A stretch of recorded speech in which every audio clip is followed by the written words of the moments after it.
Are you sick of leaving comments about how you love these video reviews but you hate the gameplay?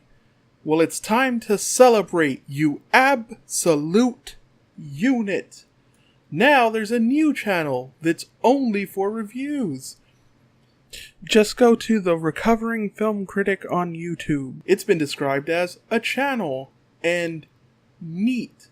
And one fan even said, "Why would you make such a terrible video?" Hey movie fans, so I'm here to talk about another set of movies this month.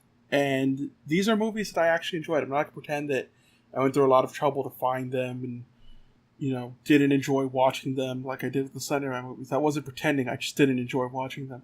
The Puppet Master is a series of films that I own physically. I own an entire steamer trunk filled with the DVDs that they sold last year, I think.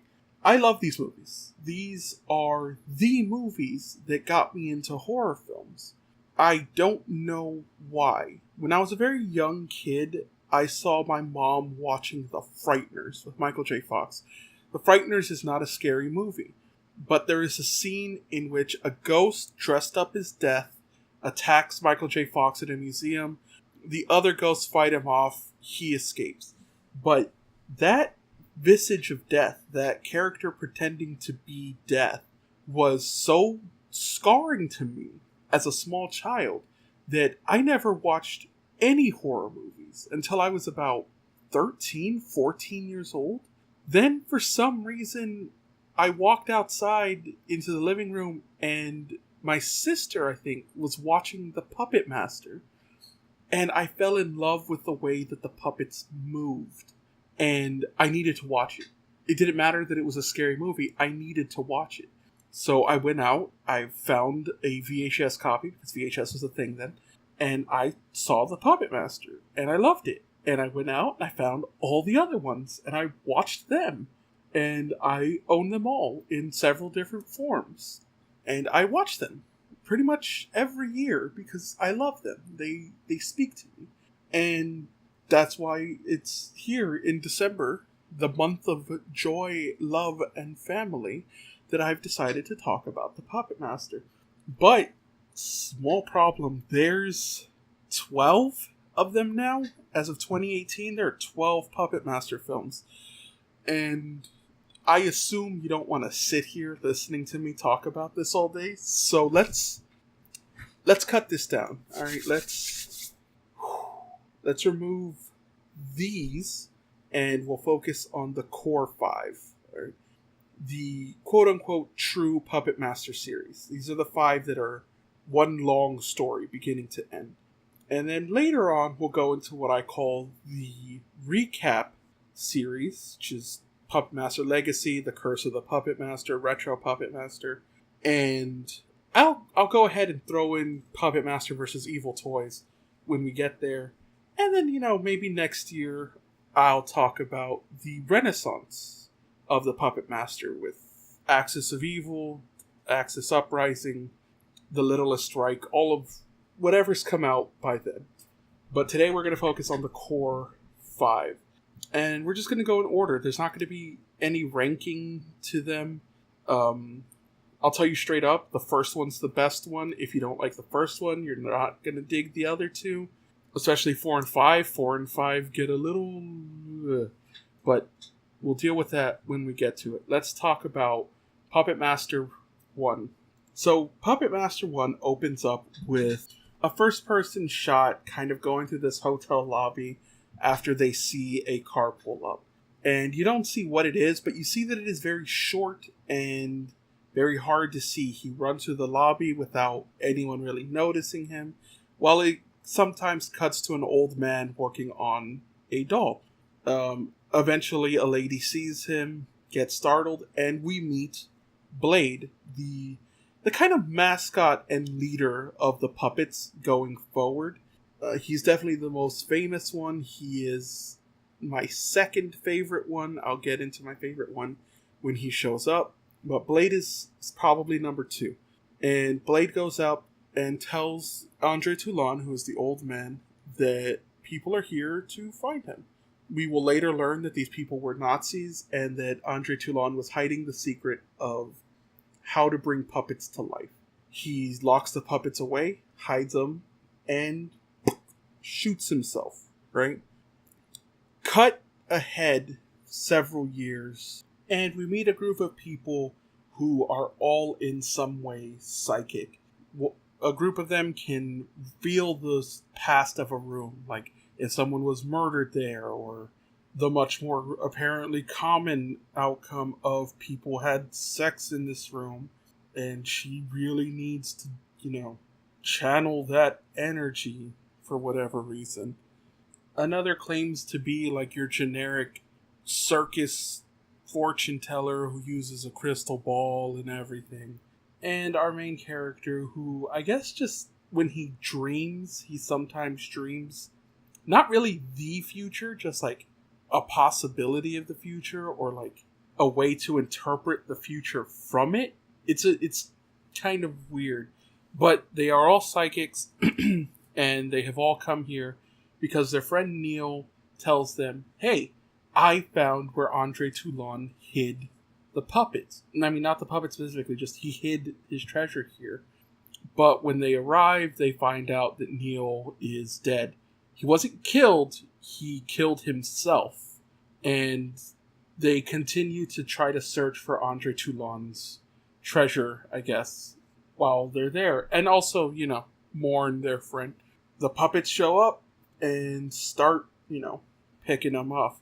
And that's as much of the story that I'm going to get into, because I want you to watch this movie, and I want you to want to watch this movie, so I don't want to spoil a lot of it for you. So I'm going to move forward, avoiding major spoiler points, and just kind of go over the real stars of this movie. Because the people are irrelevant. If you think of any slasher movie that's not... Actually, no, any slasher movie, the main characters are almost always irrelevant. Like, yeah, Laurie Strode from Halloween was important, and I can't remember her name from A Nightmare on Elm Street, but she showed up a lot.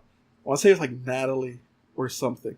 But for the most part, like that, like, you don't care. The heroes are... I mean, not the heroes, but the focus is Jason, Freddy, Michael. Like, these are the people.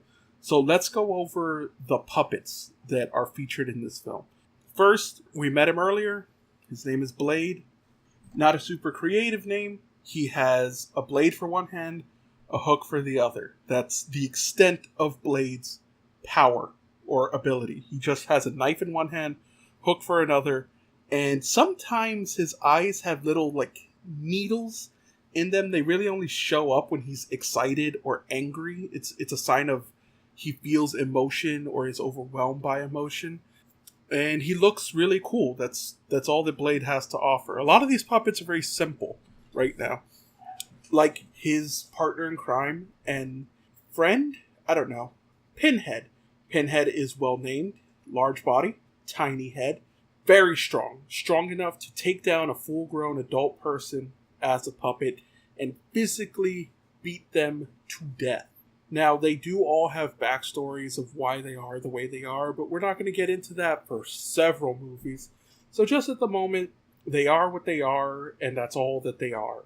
So that's Pinhead. He's very strong. He's also not the brightest. He doesn't have a lot of combat strategy that's not run up and pop, pop, pop, pop, pop, pop, pop until they're dead.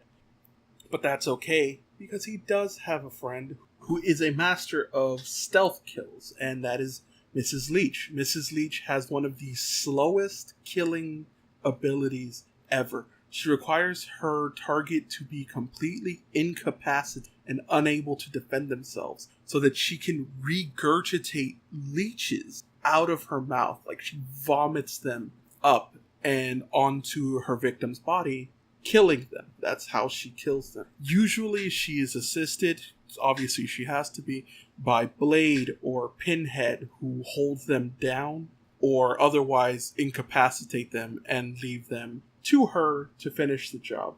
I don't know why. I guess they just like working together because they don't gain anything from how she kills people. But that's Mrs. Leach. The other side of the coin is the Jester, who is the emotional core of the team, I guess. He's the one who kind of decides what the puppets believe and who they follow. As long as Jester is happy, the puppets are happy. If Jester doesn't like what's happening, puppets are going to solve that problem. Jester has no powers. He has a little stick that sometimes works like a little club, but for the most part, his gifts are basically just his face is split into 3 different sections that can spin freeform and land in different emotions like anger, happiness, sadness, fear, things like that. But other than that, he has no powers. He's not particularly strong. He's not fast. He's not stealthy.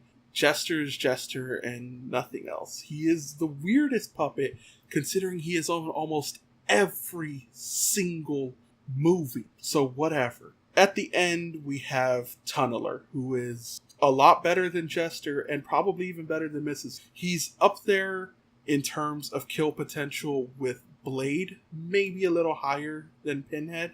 He is a normal person. I mean, he's a puppet, but he's a normal person with a drill for a head. How does that kill? He runs forward and drills into people. He can also use this as a torture device. He can drill into your ankles, your hands, your legs. He can also choose how far he drills, though usually he's going for a kill. And that's all the puppets that show up in this movie. And it's only 5, and they don't have a large group of people to kill. But they still make it work. And the story is strong enough that you understand why they're... The Puppet Master Part 1 is probably my favorite of the Puppet Master, and it's definitely the one to start with. And I definitely recommend you give it a watch. If you like Part 1, go on to Part 2. Even go on to Part 3. It's only Part 4 that things will start to get a little weird. But I'm getting ahead of myself. That was the preview for Part 1. If these puppets sound like something you're interested in, go watch it. If the premise sounds like something interesting, go watch it. If you watched the video clips that have been playing throughout this whole thing and they seem good to you, go watch it. I cannot stress that enough. But that is Part 1. Let's move on to Part 2. Part 2 is a very good sequel in that it expands on the original and takes it forward without seeming like it's just trying to make it bigger and more bombastic. It has purpose in what it does. It does take place at the same hotel, and we open up with the puppets digging up a grave. This is the grave of their former master, Andre Toulon. We see the arms come up of the skeleton inside, showing that Andre Toulon lives again, and then cut to a group of quote-unquote parapsychologists. I don't know why I'm pretending like we don't know that psychics are a thing. Psychics are clearly a thing. They were all psychic in the first one.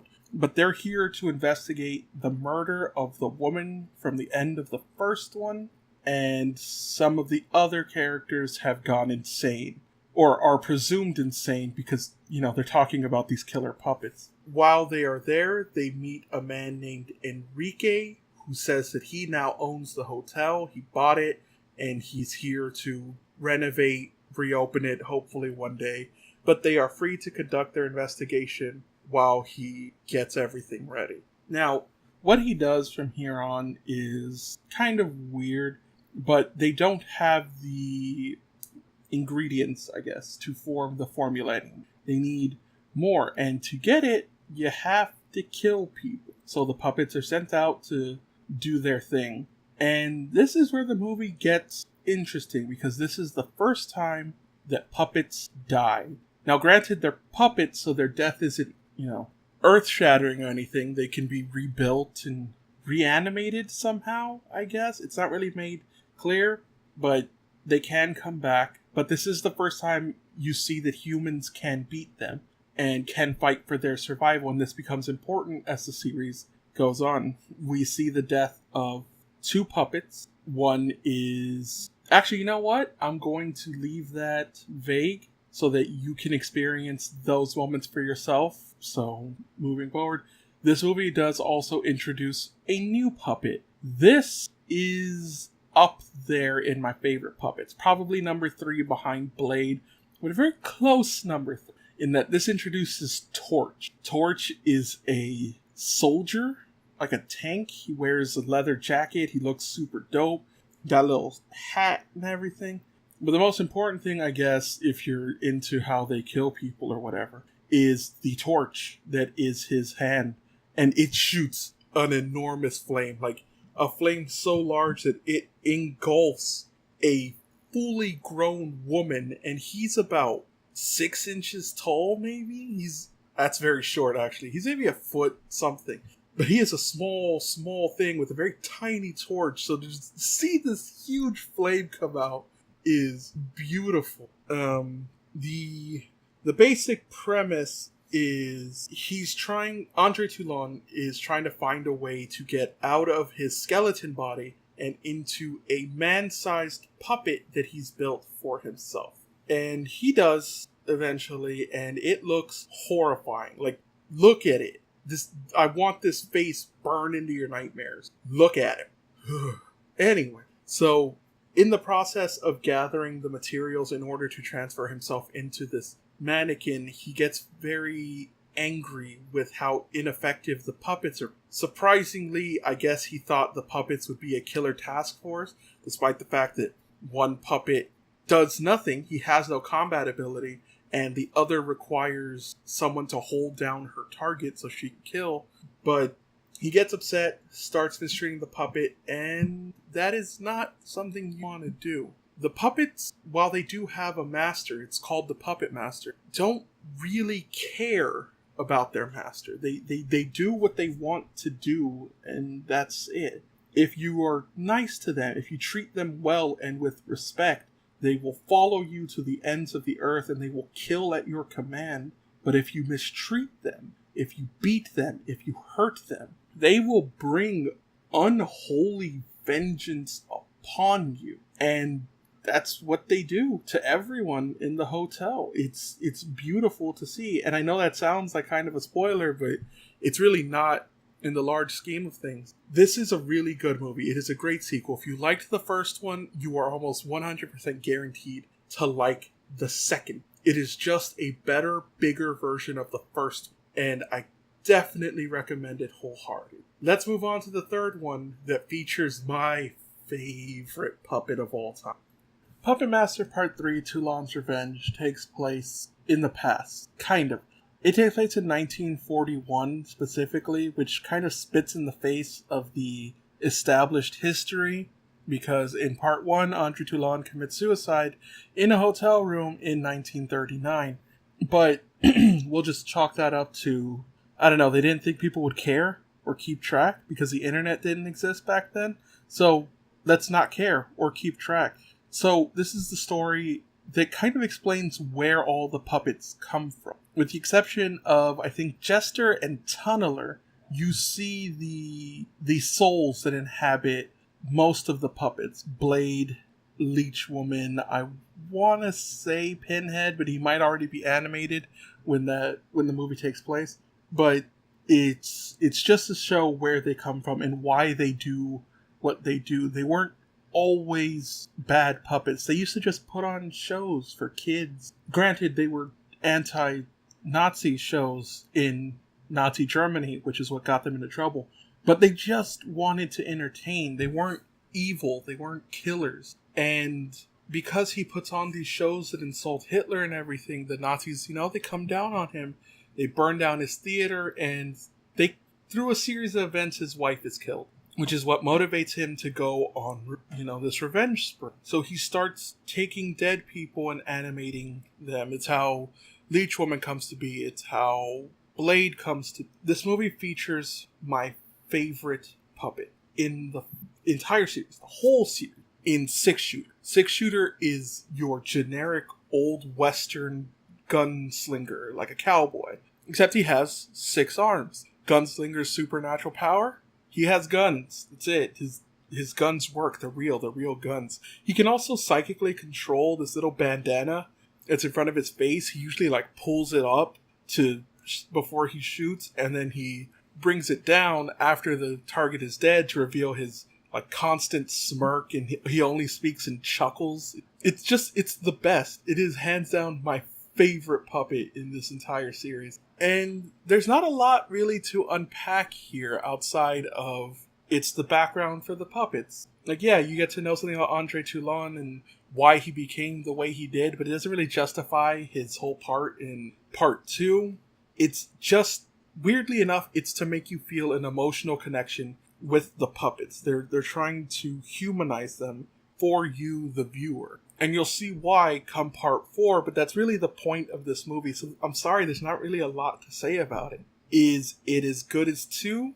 Kind of. It trades some of the fun that they have with it and the horror for just like an action revenge flick. It is just puppets trying to get revenge for their master. The kills are a lot better, in my opinion, especially the last one in the film. But other than that, it's not the best. Definitely below 2 and 1, probably still above 4 and 5, and you'll see why in a second. I still recommend that you watch it if you're trying to watch the whole series, but if you feel like maybe 2 was enough, you can stop here. 3 is not super necessary. I realize there wasn't a lot said here, but it's just that kind of movie. It's just there to bridge the gap and make you feel something for the puppets. So let's just move on to 4. 6-shooter rules. 6-shooter rules so hard. Okay, moving on to 4. The Puppet Master Part 4. When bad puppets go good. So, let me give you a small heads up coming into this movie. If you are interested in the horror aspect of this movie series, the idea of puppets walking around, killing people, being general little nightmares and all of that, this is where you stop.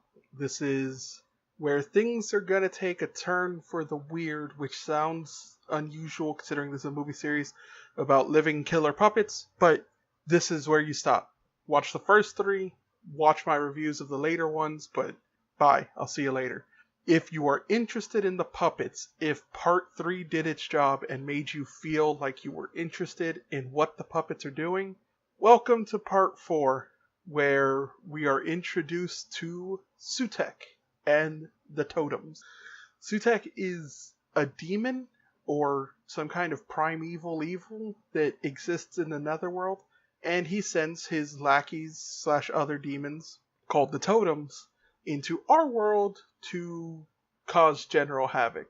Now, people do still die in this movie. It's not like, oh, it's just puppets fighting totems now, But the totems are generally the ones who kill people, not the puppets. This is their turning point, hence the subtitle, When Bad Puppets Turn Good.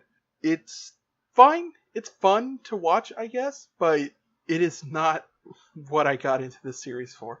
Most of the puppets are back except for Torch, I believe. I don't think Torch is in this one, but 6-shooter is, which is weird chronologically, but yeah, it's never really made clear. Oh no, is Torch back and Tunneler's gone? I think Torch is back and Tunneler's gone, even though Torch died in part 2. You know what? I'm getting it all mixed up. Just, you'll see it when you see it. This is a fun movie. This is good to watch. It's interesting. If you're a fan of the puppets like I am, especially people like Blade and 6-shooter, it's great.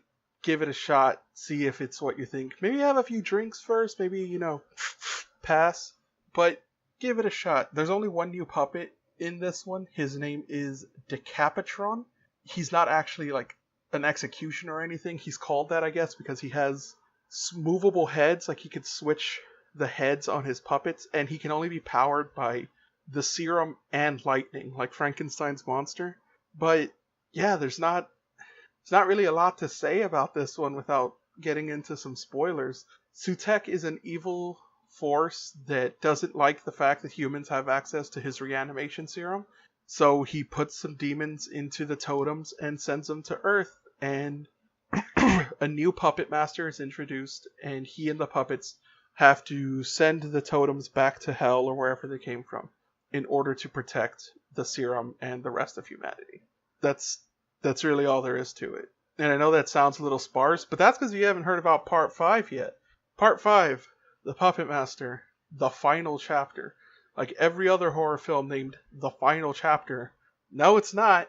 So, this time, the spoiler alert for Part 4, the totems have been defeated. And the puppets are like, yeah, now we have a long break. Except, no you don't. Because here comes Sutek taking matters into his own hands like it's Thanos in the Infinity War. He shows up in some kind of super totem, because they don't look like totems naturally. They look like weird demons or balls of energy. And they inhabit totems like the way spirits inhabit the puppets. And he comes down to Earth to, slap some puppets around. And it goes pretty well for him, actually. I'm not going to ruin the end, but Decapitron makes his return and, does Decapitron things, which doesn't mean a lot to you now because you haven't seen it, but if you've seen it, trust me, it's pretty dope. Think of the last scene from fucking Return of the Jedi. Excuse me. And that's the Puppet Master, or at least the original arc. Things get a little weird from here. It kind of stops with the story and starts doing these weird side stories, especially Curse of the Puppet Master and Puppet Master Retro. But I'll get into those on another day. I still love these movies. I can't make that any more clear. These are some of my favorite films of all time. These are the films that got me into horror movies. Without these movies, I wouldn't watch the rest of them. I wouldn't love horror movies the way I do. So I can honestly say that you should give them a shot. They are all worth watching, if only to laugh at a little bit. So that's the Puppet Master. And it still makes me happy. Just looking at the posters here, I remember when I first saw each one, and I love them. Are they for everyone? No. They're weird and super cheesy, and yeah, like most 80s slashers, but even then, 4 or 5 just come out of left field and alienate a whole bunch of people. That's why I do videos like this, so that you can know if this seems like something interesting to you. Yes, I'm trying to sell you the movie. Not literally. I don't have like a store or anything. But I'm trying to get you to watch it. But I want you to watch it because it sounds like something interesting to you. I'm not one of those guys. I'm not going to come out here and be like, this movie sucks. And if you like it, you're stupid. Because you're not. Nobody's stupid for liking movies. Taste is subjective. Are there movies that I think are bad? Sure. Do I think people are dumb for liking them? No. There's nothing wrong with liking something. And there's nothing wrong with not liking something. I don't like the never-ending story. But guess what? My girlfriend does, and I love how much she loves it. And I would never insult her for loving it. That's what film is. Film should be something to bring us together, not mock each other with. And that's what I'm going to do for the rest of the year. Whether it's this channel, whether it's on One Star Media, wherever I go, I'm going to try to give you an honest, positive look at something, just to hope that it speaks to you on some level. But for today, I'm done. I have spent more time talking about a Puppet Master in the last 26 minutes than I think most people have thought about the Puppet Master in the last 18 years. I will be back soon. 2 weeks at the latest. January 14th at the latest, I will be back to put an end to an old rivalry. Hopefully I'll see you then. Have a good one. Click.